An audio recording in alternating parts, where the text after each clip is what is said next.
হবে। আল্লাহু আকবার।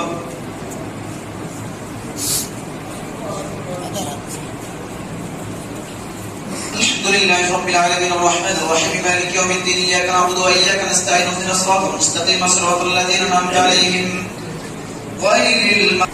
وما أبرئ نفسي إن النفس لأمارة بالسوء إلا ما رحم ربي إن ربي غفور رحيم. وقال الملك ائتوني به أستخلصه لنفسي فلما كلمه قال إنك اليوم لدينا مكين أمين قال اجعلني على خزائن الأرض إني حفيظ عليم.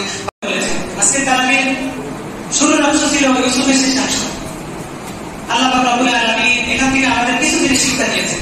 একদম প্রথম রব্বুল আলামিন আমাদের ক্লিয়ার করে দিয়েছেন যে কাছের শত্রু, দূরের শত্রু, যে শত্রুই তোমার পিছনে লাগুক না কেন, আল্লাহ পাক রব্বুল আলামিন তোমার তাকদীরে যেটা লিখেছেন এবং তোমার যে জায়গা তুমি ওইটা করেছিলেন। রব্বি জাআলনি মুকিমাস সালাত, যারা সালাত করে সালাত কায়েম করে, আমার সন্তান তাদের সালাত কায়েম করে, তিনি এখানে শুধুমাত্র তার সন্তানকে বোঝান নাই।